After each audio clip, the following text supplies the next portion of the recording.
咁咧就第一個遊戲就叫做你俾我猜。咁我哋現場咧就會分成兩組啦，每一組咧都有一位藝人帶隊嘅，加上粉絲啦，一共有8個人。咁玩法好簡單嘅啫。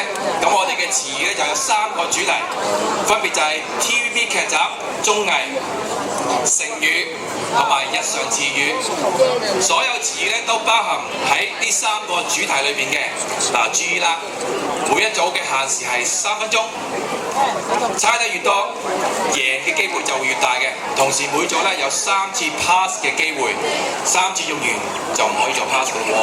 好啦，咁我哋請工作人員安排遊戲嘅粉絲上台，好唔好啊？歡迎我哋粉絲們。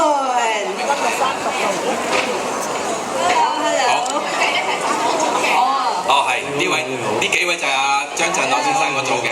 咁呢幾位咧就係陳偉小姐嘅。你好。我3日對3個 ，OK。點啊？其他我哋記埋嚟，輸人唔輸陣我哋嘅。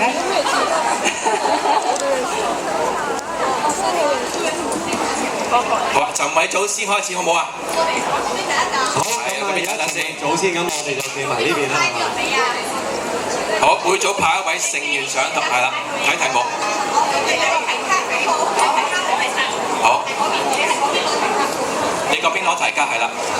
你可以講嘢嘅，你可以俾動作㗎，你講好，做咗未？聽得明㗎？好。我就準備開始啦。我準備3分鐘開始。